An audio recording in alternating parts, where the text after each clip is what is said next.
Bonjour, je m'appelle Paul Aymar, je suis un des habitants d'Erqueville et passionné d'histoire. Pour moi, la Seine, j'ai découvert la Seine quand je suis arrivé à la retraite.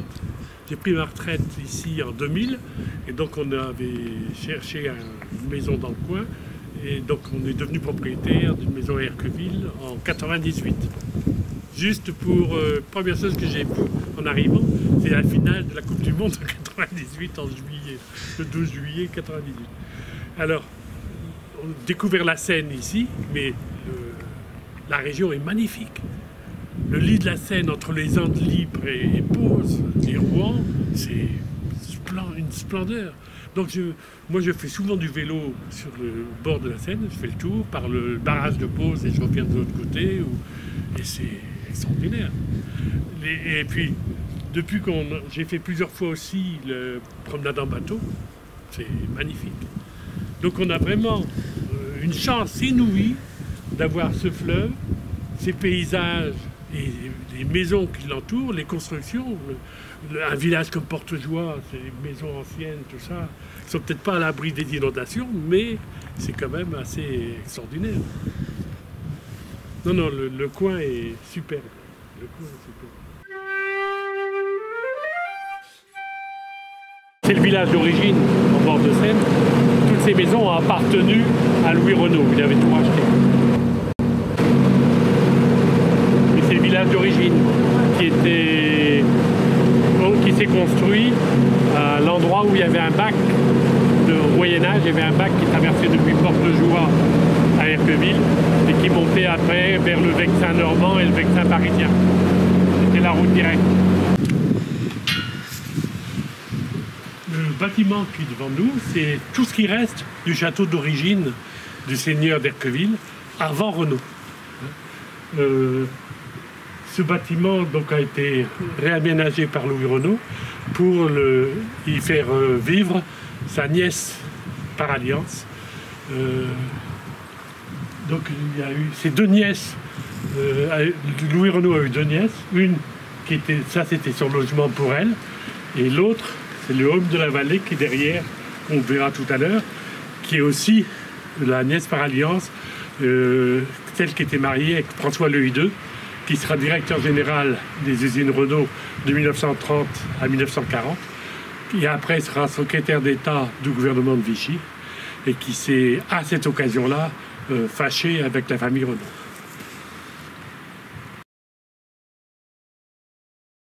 Vous voyez, à l'époque où le château seigneurial d'Erqueville était là, c'était l'entrée principale, et vous aviez l'allée en face du château qui était ici. Avant la Révolution, le château appartenait au chancelier de Maupoux, dont le père et le fils ont été tous les deux ministres des Finances de Louis XV. Ce qui est important de savoir, c'est que ces deux maisons, pendant la guerre, ont été utilisées comme des homes pour enfants.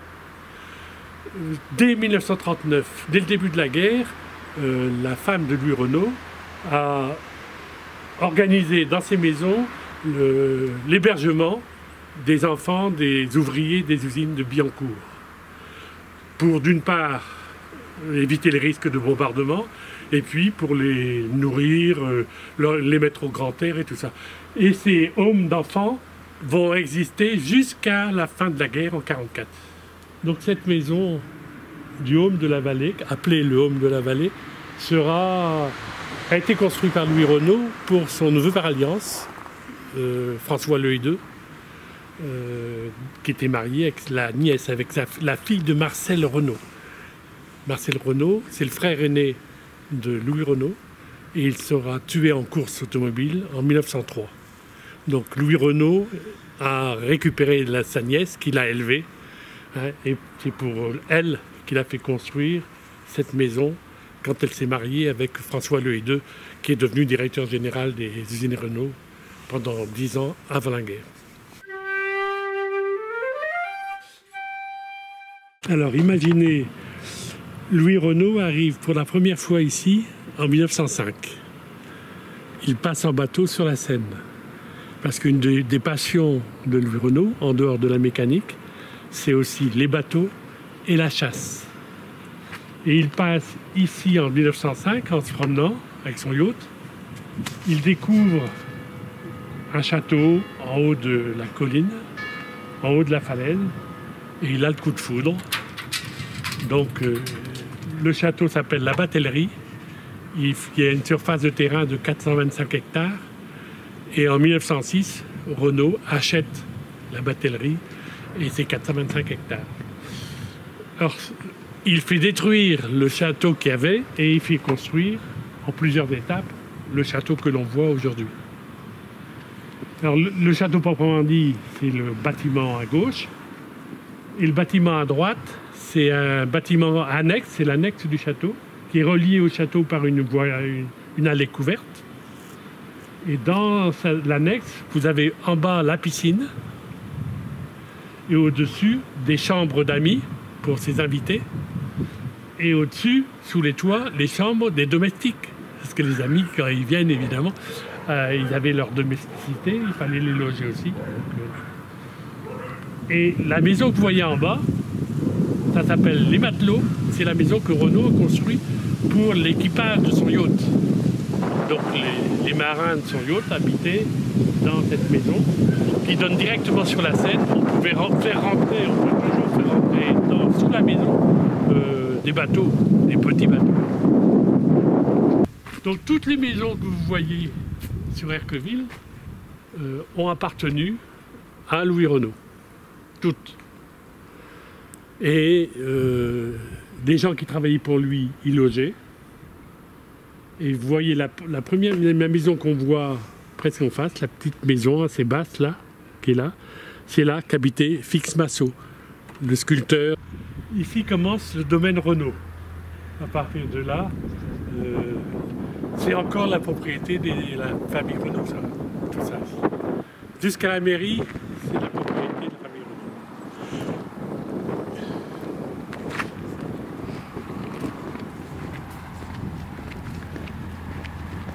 On est devant l'entrée principale du domaine Renault, avec l'entrée qui va au château. Tout à l'heure, on a vu l'autre entrée qui était à la ferme, qui était l'entrée de la ferme. Ici, c'est le domaine château, avec les maisons du gardien. Et, là, à côté, c'était des garages pour les véhicules Renault. Alors maintenant, tout ça appartient à des Anglais. Alors, en face, vous avez la zone industrielle qui a été créée par Jean-Louis Renault, le fils, mais sur l'emplacement de l'aérodrome de Louis Renault. Donc il y avait son terrain d'aviation avec deux pistes, une nord-sud, une est-ouest, deux pistes en herbe. Mais donc les avions de l'époque, avant-guerre, pouvaient se poser là sans problème. Parmi les invités qui sont venus, qui ont utilisé ce terrain d'aviation, il y a le roi d'Espagne, Alphonse XIII, il me semble, et puis d'autres aussi, quoi. Renault avait peur de l'avion. Lui, c'était pas un utilisateur d'avion. Mais par contre, ses invités l'ont souvent utilisé. Parce que Louis Renault avait le don d'inviter des gens, passer le week-end ici à Erqueville, dans son château, pour la chasse. C'était un passionné de chasse. Donc là, les forêts qui étaient derrière étaient très giboyeuses. C'est une des raisons pour lesquelles il a acheté ici. C'est le fait qu'il pouvait chasser sans problème, y compris du gros gibier. Et puis là, donc, il a aménagé sur l'endroit le plus plat, il a aménagé cet aérodrome et qui a servi jusqu'à la guerre, quoi. Il y avait sa maîtresse, Jeanne Atto, qui était une actrice de théâtre. Elle avait sa maison, Renault lui avait fait sa maison en face, sur Porte-aux-Joie.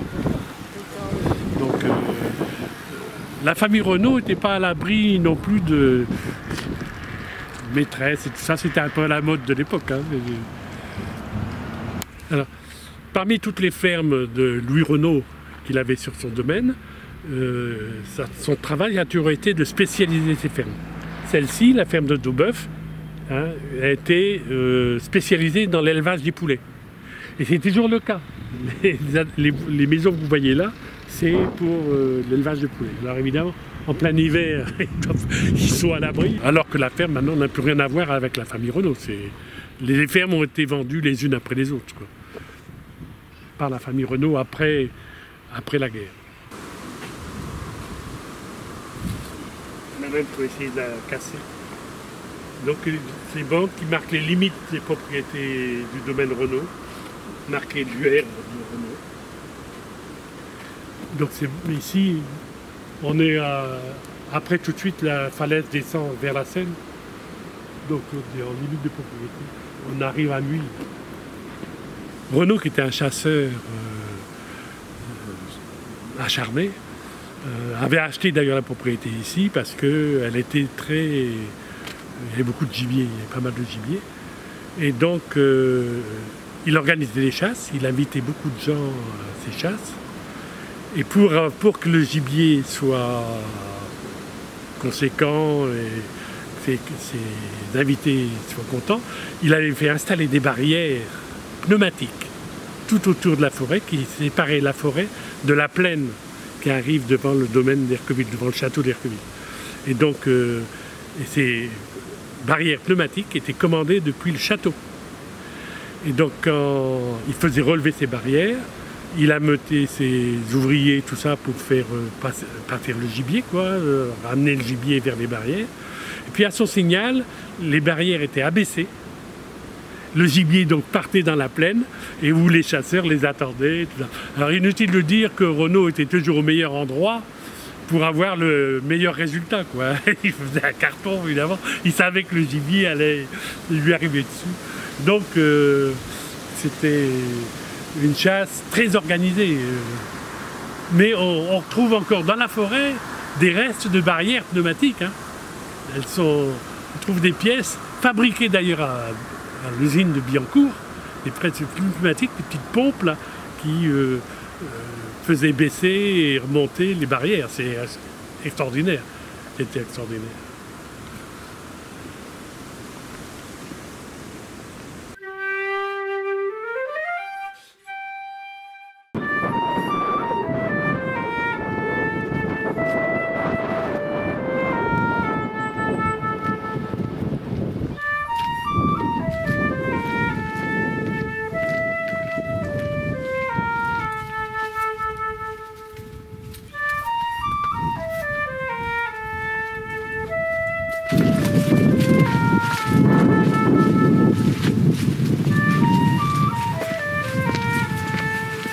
Château Renault.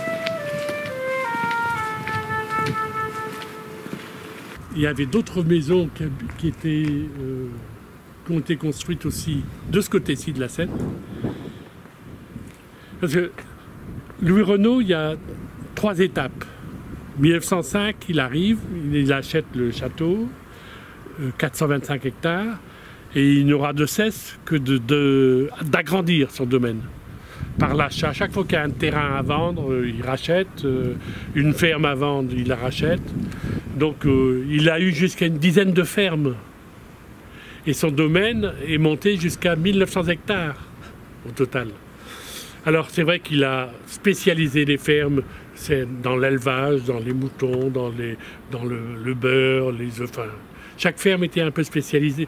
Il a mené son domaine comme il a mené ses usines automobiles, avec modernisme, remplacer les chevaux par les tracteurs, et puis spécialisant pour améliorer le rendement de ces fermes, il les a spécialisées. À la fin, il restait 5 ou 6 fermes. Il a regroupé des fermes, tout ça, et il a racheté aussi des fermes sur cette rive gauche. Là, on était sur la rive droite, sur la rive gauche, donc sur Porte-Joie ici et Tournedos. Il y a des fermes qui ont appartenu aussi à Renault. Donc jusqu'aux années 30, son domaine, il s'est développé comme ça. Dans les années 30, début des années 30, il a eu la chance que le seigneur d'Erqueville, celui qui habitait le château d'Erqueville qu'on a vu près de l'église, a enfin accepté de vendre.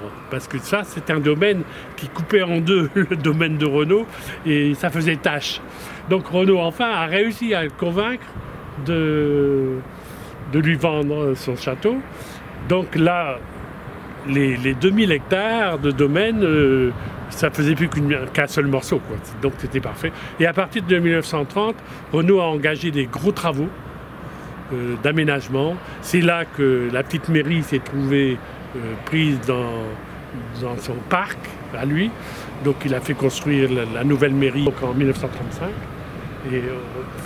Et tous ces aménagements, tous ces agrandissements se sont trouvés pas anéantis, mais complètement bloqués par la guerre de 1939. Nous sommes ici devant une des entrées du domaine Renault. C'est l'entrée de la ferme qui était jointe au château qui est derrière et qu'on ne voit pas d'ici. Et on est juste au carrefour aussi, où il y a la mairie, la petite mairie d'Erqueville, construite par Louis Renault dans les années 1935. Pour la bonne raison, c'est que quand il a fait son domaine ici, la mairie qui était sur la route, qui allait de Muy au bord de Seine à Erqueville, passait par ici. Et la mairie se trouvait sur cette route. Donc, quand il a agrandi son domaine, Louis Renault a mis la mairie dans son domaine. Donc, il a fait détruire la mairie et il en a fait construire une autre à ses frais dans cette petite mairie-là. Donc, c'était vraiment le style Renault, les pierres, la couleur, la forme du toit. C'est vraiment du style Louis Renault. L'architecture de Louis Renault, c'est ça. Vous remarquerez une chose, tous les bâtiments Renault ont des cheminées un peu qui sont typiques. C'est la signature de Louis Renault. Les chapeaux en béton, en ciment, en haut des cheminées, ça, toutes les constructions du coin, vous voyez ces cheminées-là, pouvez vous dire qu'à un moment ou un autre, elles ont appartenu à Louis Renault. Alors, une chose caractéristique, c'est ce mur de clôture. Tous les murs Renault sont avec un chapeau en ciment et avec du silex. Et ça, c'est une spécialité Renault. Alors là, l'église est du XVe siècle. Mais elle a subi beaucoup de changements, modifications. L'entrée au départ était sur cette façade-là. C'est Renault qui a fait cette entrée ici, Louis Renault. Et regardez, ça, la porte, ça aussi, c'est une porte Renault, avec les clous, les fers forgés, ça, c'est du Renault typique.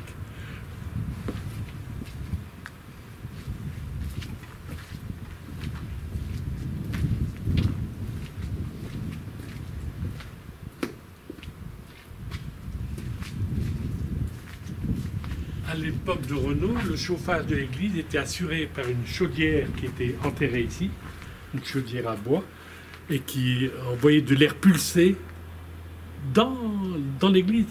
Dans l'église, vous avez à l'entrée du chœur et à l'entrée de l'église 2 grilles au sol, par où l'air chaud arrivait. Et c'était des créations. Renault n'était pas seulement des voitures qu'il faisait. Dans son château, il y avait le chauffage c'était fait avec des radiateurs d'automobile où l'eau chaude circulait. C'était extraordinaire. C'était vraiment un mécanicien hors pair.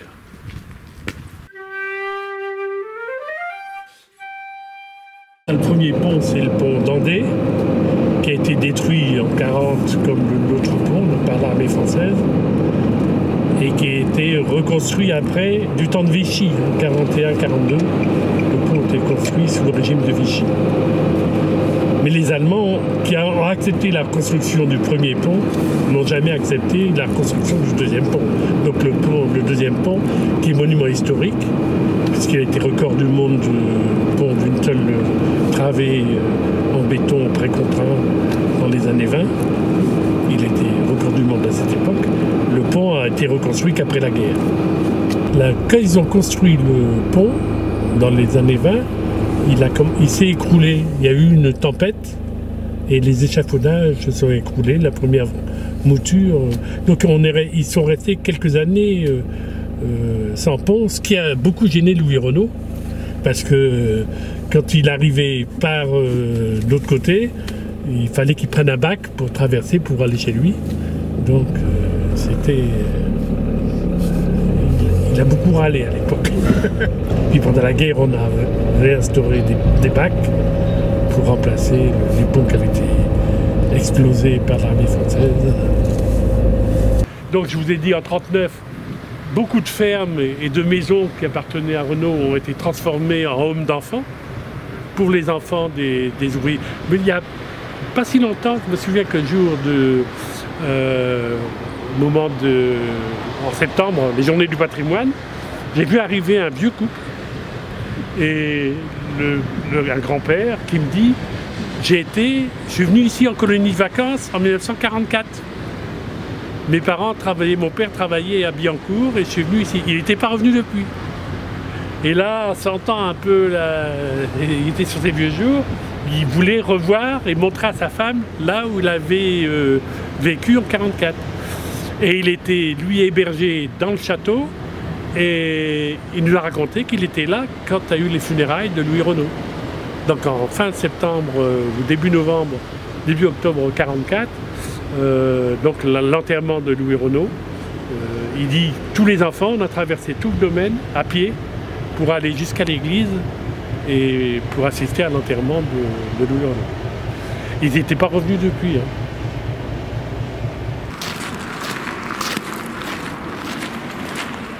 Alors évidemment, il n'y avait pas de haie à l'époque. Hein. C'est tard.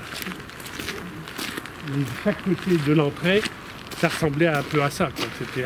Donc il y avait une barrière qu'on voit encore dans la haie là. Et en 1944, quand l'armée anglaise, c'est un régiment écossais qui a traversé la Seine au mois d'août 1944, venant de l'autre côté, après la bataille de Normandie, il passe la Seine à Erqueville. Et il y a eu, au passage, un certain nombre de soldats anglais qui ont été tués. Le château Renault, à l'époque, a servi d'hôpital pour l'armée anglaise. Donc ils ont soigné. Et il y a 5-6 ans, on a reçu en mairie d'Erqueville une lettre d'Anglais, une famille anglaise, qui cherchait la tombe de leur père tué en 1944. Et avec une photo de la tombe. Et avec la photo, on a réussi à découvrir que la tombe était ici, derrière cette barrière, à la place de la haie. Il y avait 2 tombes de soldats anglais. Et on l'a repéré parce que la photo était prise dans ce sens-là, et on repérait la ligne électrique, les poteaux n'avaient pas changé. Donc on a bien vu. Et effectivement, on a eu des témoignages ensuite qui nous ont confirmé qu'il y a eu des tombes provisoires de soldats anglais ici, dans l'entrée du château. Et la famille nous disait dans sa lettre que la tombe était dans un domaine d'un certain monsieur Renault. Donc pour nous, ça vous était tout de suite. Et puis la photo était très claire. Avec la photo, on a repéré. Donc les gens sont venus, on les a accueillis ici. On a déposé une gerbe à l'endroit où il y avait eu les tombes. On les a invités dans le château. On a déjeuné dans le château. Et puis après, on a fait tout un tour en voiture avec une Jeep d'époque.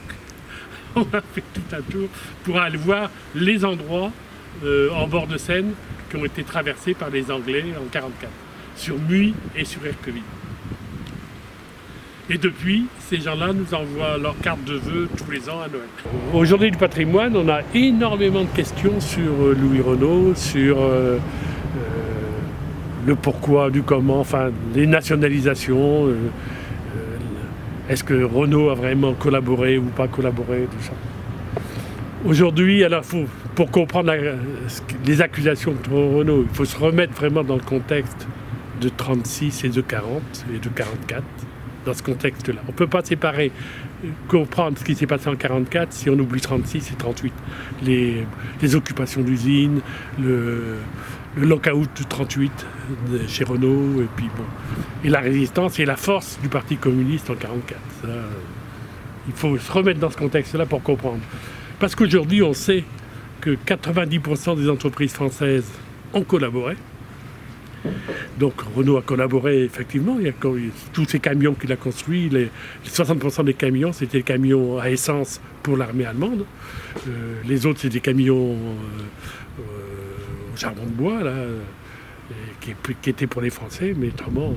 Donc, mais 90% des entreprises françaises ont collaboré.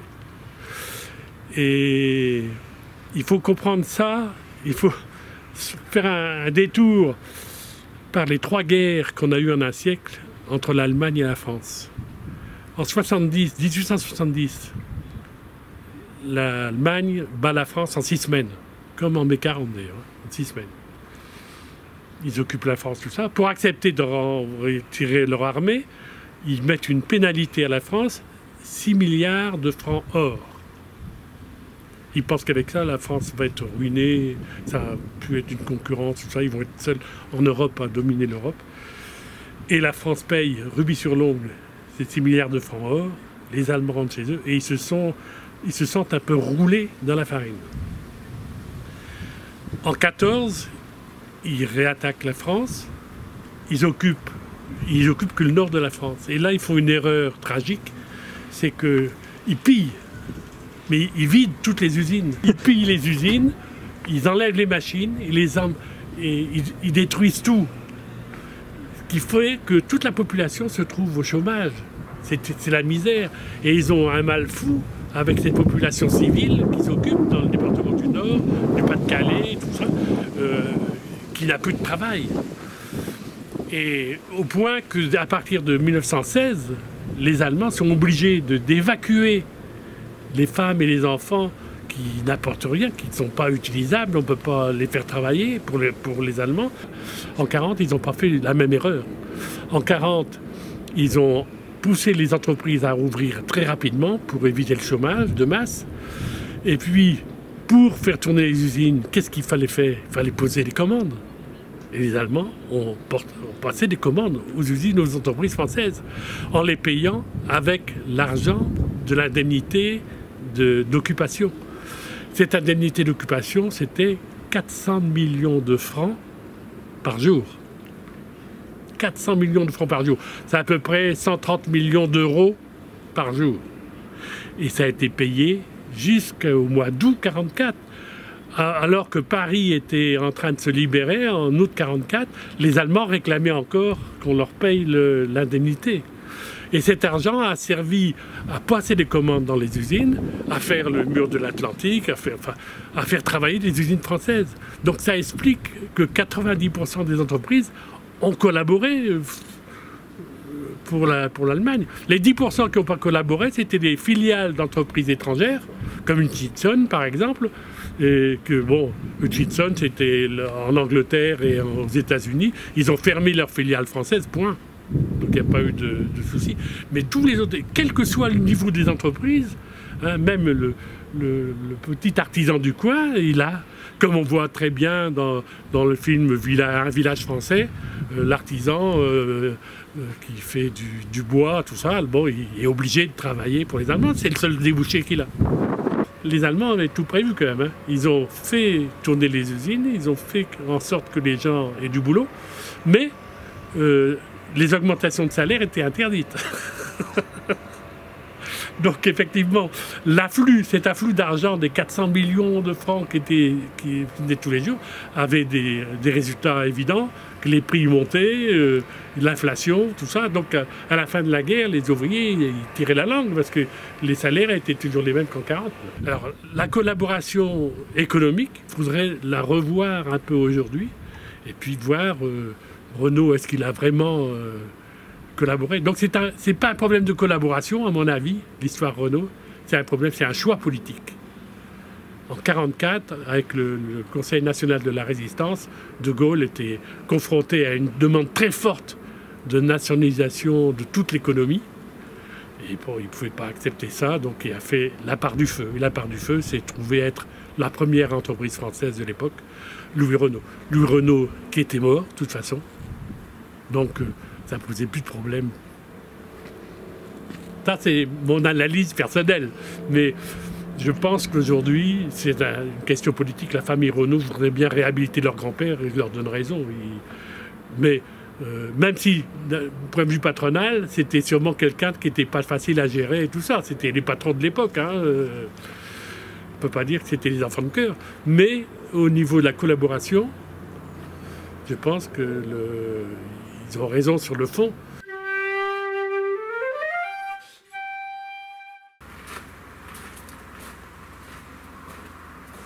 Vous avez ici donc la tombe de Louis Renault, qui était enterré là le début du mois de novembre 1944, après son décès. Il est enterré au pied de l'église où il s'est marié, en 1918, en septembre 1918. Il s'est marié dans cette église. Et c'était un mariage relativement discret parce que la guerre n'était pas finie. Donc, Louis Renault est enterré là avec sa femme, Christiane Bouler. Christiane Bouler est enterrée ici aussi. Il y a pas mal de gens qui ont travaillé, des familles qui ont travaillé pour Louis Renault, qui sont enterrés. Louis Renault avait fait venir des ouvriers d'Italie pour faire toute sa maçonnerie, quand il a fait son domaine, hein, des Chiosotto. Et la tombe de cette famille est ici dans le cimetière. On a celle-là, cette tombe-là, céramique.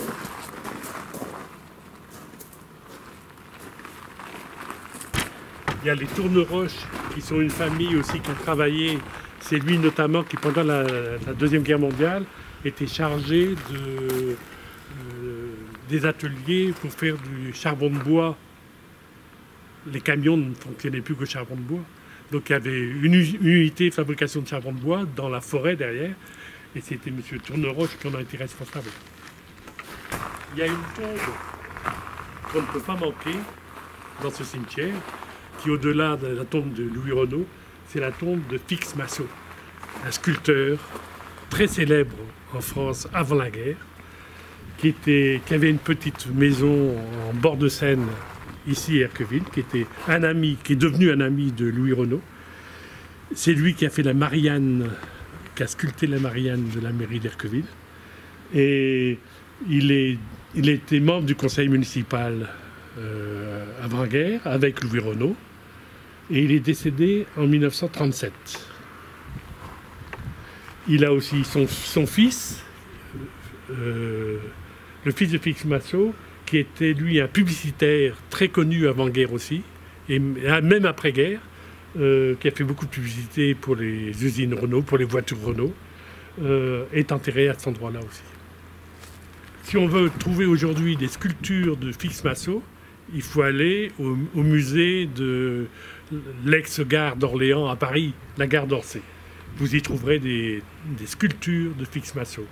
Dans le coin, c'est vrai que Louis Renault a marqué, parce que énormément de gens ici ont travaillé pour lui, dans les châteaux. Il y avait 7 fermes. Le canton Renault a été construit par Jean-Louis Renault, le fils, pour que des pénisses viennent chercher ces récoltes de blé, tout ça, de toutes les récoltes qui étaient dans ces fermes. Le domaine de Renault avait 7 ou 8 fermes et tous les produits de la ferme étaient emmenés en péniche depuis ce ponton-là.